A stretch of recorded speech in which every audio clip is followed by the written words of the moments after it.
Hello, boys and girls. Welcome back to Mr. Herring's 5th grade social studies. Today we will be discussing, wrapping up the effects of the French and Indian War. Yesterday we discussed the causes of the war, and today we'll discuss the effects and the conclusion of the war. So these are just some of the notes that you'll fill out when you return, and we'll fill them out at the end. So the French and Indian War. Today, I can identify the causes and effects of the events prior to and during the American Revolution, including the French and Indian War and the Boston Tea Party. So what is worth fighting for? We talked about it yesterday. Is land and sovereignty worth fighting for? Is having a space to be profitable and make money worth fighting for? And yesterday, we talked about how the British and French both felt it certainly was. So let's go ahead and get started.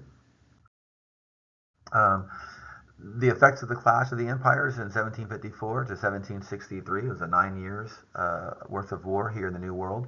Of course, all of this is going on while there's also a war over in Europe between England and France. So we have 3 countries in this war, 3 empires. We have the Spanish, the French, and the English. North America in 1754, before the war begins, British have this greenish color. French is the pinkish color. Spain is the yellow color. So you can see that the striped is the land that is disputed. It's a land that both countries, British and the French, both want access to. So 1753, George Washington is sent to request that the French leave the territory. He's told to build a fort where 3 rivers meet. He surprise attacks a French scouting party and kills the ambassador, the commander of that party, which is not very good, not very smart. The French respond. They attack the fort that he built, Fort Necessity. He is captured. It's not even a fight. The French outnumber them probably 50-1. Many of George Washington's men are killed. George Washington is captured. A treaty is established, or an agreement is established, and he is released. Washington has to surrender the Fort Necessity to the French, and then he's sent back. Benjamin Franklin comes up with this piece of propaganda, some of the earliest propaganda in American history. You'll see this is the snake. He wrote "Join or Die." If you look at all the letters, these are all the 13 colonies who he is saying, look, if we are separate, we don't stand a chance. A snake cannot survive if it's in pieces. But if we all come together and we join together, we can be successful and we can defeat the French and get them out of the New World, which is what his goal was. Ben Franklin is a very smart guy. After the fighting breaks out, he drafts a proposal called the Albany Plan of Union, which pretty much just calls for everybody to come together, all the colonies to join together and fight for Great Britain. The war spreads to Europe. This is called the 7 Years' War. The war is going on. It's been going on for some time. There's always been conflict between Great Britain and France, and a little bit between Spain. But because the war in America breaks out, things get even worse in Europe. But it doesn't really affect us too much. The British-American colonial tensions. The colonists have a very unique way of fighting. They fight Indian-style guerrilla tactics because they're not trained militia. They're not trained like British soldiers. The British soldiers march in formation or bayonet charge. They're very, very educated. They're very well trained. The colonies, their militias, they serve under their own captains. The British officers are not allowed to control the militia. The militia do what they're told, what they want to do. The British officers are angry about this. They want control of the colonials. And it kind of causes tension between them. But they do work together for the common cause of getting rid of the French. The colonials don't have a military difference or protocols. They kind of just fight, when they need to fight. They see an enemy, they attack it. They don't have any rhyme or reason. They're not very organized. Where the British are exactly the opposite. They are extremely disciplined. They've got drills, and they are taught these ways for years before they begin to fight. Finances, simple. The resistance to rising taxes for the colonials. They're not happy about all the taxing. They don't have a whole lot of money. They have to raise money amongst themselves to pay for the soldiers to have weapons. And the British think that the colonists should pay their own defense. They don't want to. They're like, hey, if you want this land that's out there, you need to fight for it. You pay your own way. and this will cause a big problem later. The demeanor or the kind of the climate, the colonists are real casual. They're not very professional at all. They're not very civil when it comes to war. But the British, again, are the exact opposite. They have this prima donna kind of, they're all fancy and they have etiquette and they're very arrogant and conceited. And they have their own little servants who bring them tea and settings, and they take care of their clothing for them. So the colonists don't really think very highly of the British soldiers. But this is really the first time that the British soldiers have a huge presence in the 13 colonies. They start arriving by the large numbers to fight the French. Yankee Doodle Dandy comes out of this. You know the song, Yankee Doodle came to town riding on a pony, stuck a feather in his cap and called it macaroni. This was the British soldiers making fun of the colonists, thinking they were something that they weren't. Like I said, the British soldiers were quite arrogant, quite cocky, and so they didn't think very highly of the colonists, and the feeling was very, very mutual. People would argue that the British soldiers would have a very hard time surviving in the wilderness as a colonist does, and this comes to be proven later on during the Revolution. So 1763, the war comes to an end. Great Britain defeats the French. They lost all Canadian possessions. The French had to move out. They lose almost all of their empire in India and all their claims to any land east of the Mississippi River. That means anything between the Mississippi River and the Atlantic Ocean. France loses all of that. Spain, they got all of the French lands west of the Mississippi River. They get New Orleans, but they lost Florida to England. England kind of takes over Florida for the most part.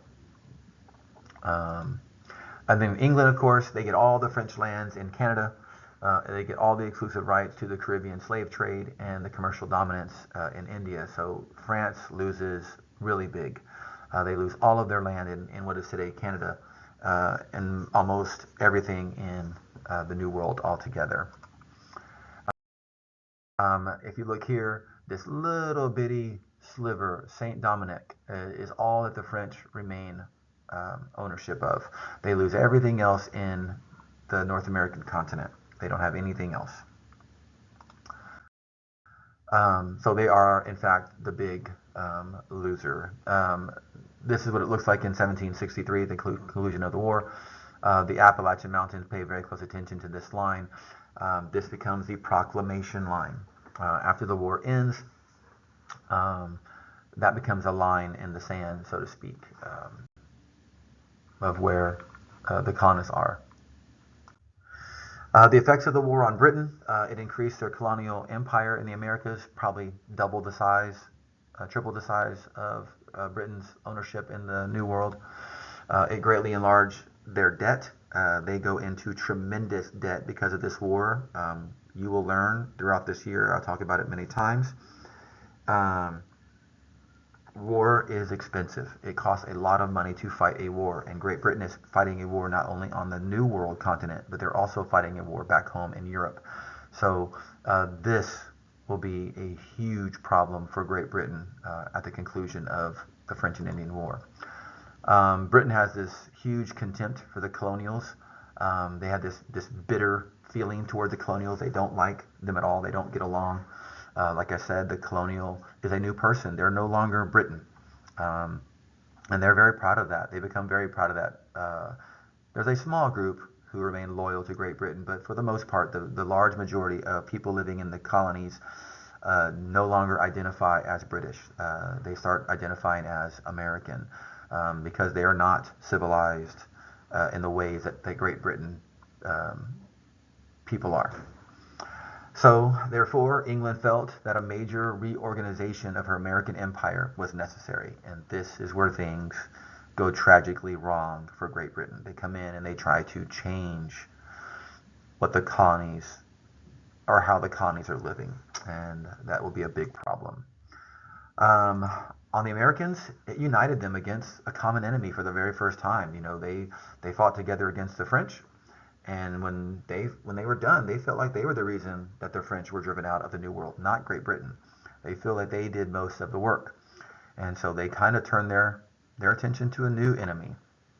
Uh, it created a socializing experience for all the colonials who participated. People who live in South Carolina get to know people who live in Virginia. People in Virginia get to know people who live in Massachusetts. It's huge. There's a huge network that gets created, and again, they turn their attention to a common enemy, which will become Britain. They had great bitter feelings toward the British that would only intensify and get worse and worse and worse between 1763 and 1776. So the effects, in short, French lose the war. They lose all their land in North America, and I mean all their land. The English inherit vast new land and holdings in North America, triples the size of what they had, or even more. Great Britain accumulates huge war debt because war is very expensive, and now they have to find a way to pay for this war. And they make a grave decision on how they decide to pay for this war. The colonists start to realize that British are not invincible, and discussions of why are we letting them control us are brought to the forefront. They begin talking about this thing called independence. Maybe we no longer need to be controlled by Great Britain. They are imposing taxes on us. They are trying to control us, and they live so far away. We are not them. England sees responsibility to defend the empire in North America. They think that, it's their right to defend this land that they have fought for. So they begin to send lots and lots and lots of British occupation of the soldiers. British soldiers move in, and it makes things very, very uncomfortable for the colonists. And then finally, kind of the last nail in the coffin, King George decides that in order to recuperate all the money that they spent on the war, they begin to tax the colonists on just about everything. And of course, as you can imagine, this is going to make the colonists extremely upset. So here's the big one. Remember that line I drew, the Appalachian Mountain line? Well, that becomes the proclamation line of 1763. Once the war comes to an end, Britain draws the line, and they call it the proclamation line. And it is essentially the Appalachian Mountains. Now, if you remember correctly, I started the lesson off by saying the reason that the colonists joined together to fight with Great Britain to remove France is because they were promised that sweet, sweet land on the west side of the Appalachian Mountains. Unfortunately for the colonists, when the war comes to an end, Great Britain says, no, sorry, we change our mind. You're not allowed to cross this proclamation line that is the Appalachian Mountains. So if you can imagine how the colonists felt about that, they went off and they fought and they died for something that they were promised that they are now no longer going to get. So on top of King George and Parliament taxing the colonists, now they're taking away the promise of all that sweet, beautiful land that they were going to use to farm and expand and profit. And from 1763 to 1776 becomes a time of great unrest between the colonists and the British soldiers and the colonists and Great Britain. And that will lead us directly into the Revolutionary War. All right, tomorrow we'll talk about all those acts that Great Britain begins to impose on the colonists. Get back to school if you missed and you're watching this because you were absent. Don't forget to see me, get your note page. Otherwise, if you have any questions, come and see me. See you guys tomorrow. Have a great day.